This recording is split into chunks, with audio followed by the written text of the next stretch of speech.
চৰাইদেউ জিলাৰ সোণাৰী বিধানসভা সমষ্টিৰ সাপেখাতি ৰাজহ চক্ৰৰ অন্তৰ্গত কলাকটাত দেখিবলৈ পোৱা যায় এখন ব্যতিক্ৰমী বজাৰৰ দৃশ্য।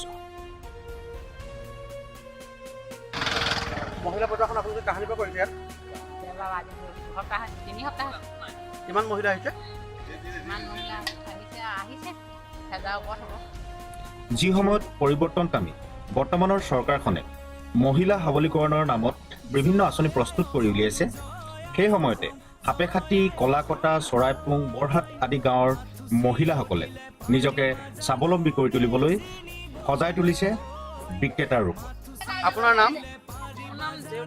আপোনালোকে মহিলা বজাৰখন কেতিয়াৰ পৰা আৰম্ভ কৰিছে? মহিলা বজাৰখন আজি 3 সপ্তাহ হৈছে। এখন আপোনালোকৰ এতিয়া ৰাইজৰ সহায় কেনেকুৱা পাইছে?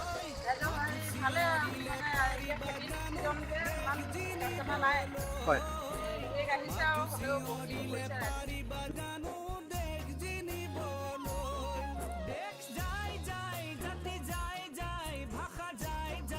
প্ৰতি দেওবাৰে ধুদৰ আলিৰ কাষত কলাকটাত এইখন বজাৰ বহে।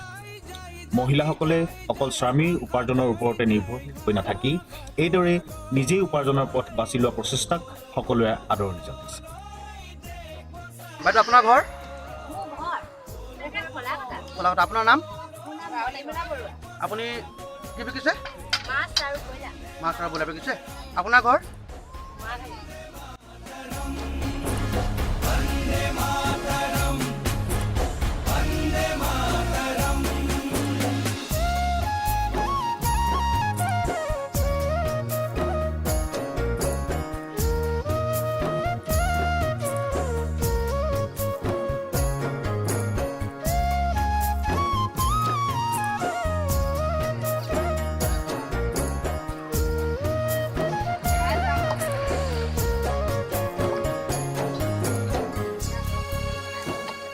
আপোনালোকৰ ঘৰ?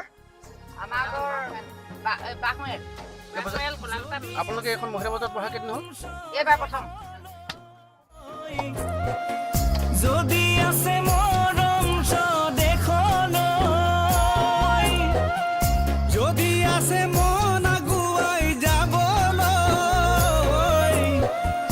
যদি আছে মন আগুৱাই যাবলৈ, নালাগে তই তুলি ল। আপুনি লাহে কাটিছে? আপোনাৰ ঘৰ? মহানবীত।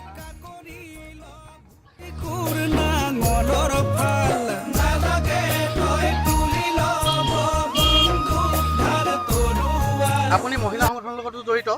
আপুনি তাৰোপৰি আপুনি মহিলা বজাৰখনত বহিছে। আপুনি মানে ৰাইজলৈ কি আহ্বান জনাব? সকলো মহিলা স্বাৱলম্বী হ'ব লাগে, নিজৰ ঘৰখনৰ কাৰণে মানুহজনকো সহায় সহযোগ কৰিব লাগে। যদি মানুহজনে 10 টকা উপাৰ্জন কৰি, মহিলাগৰাকীয়ে 5 টকা উপাৰ্জন কৰি দুয়োজনে উভয়পক্ষে ঘৰখন চলাত সহায় সহযোগ কৰিব লাগে। যিবিলাক উঠি ওলাই আহি আৰু মহিলাসকলে বজাৰ কৰি ঘৰখন চলোৱাৰ উপায় নাই।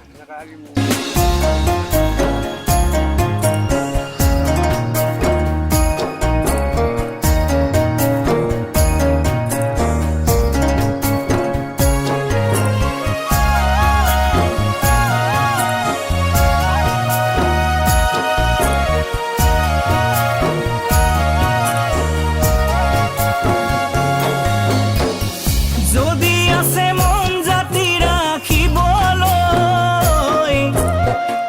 যদি আছে মন জাতি ৰাখিবলৈ, যদি আছে মন ভাষা ৰাখিবলৈ, যদি আছে মন ভাষা ৰাখিবলৈ। চৰাইপুং বৰহাটৰ পৰা ধৰ্মজ্যোতি বৰুৱাৰ ৰিপৰ্ট, এক্টিভ আছাম নিউজ।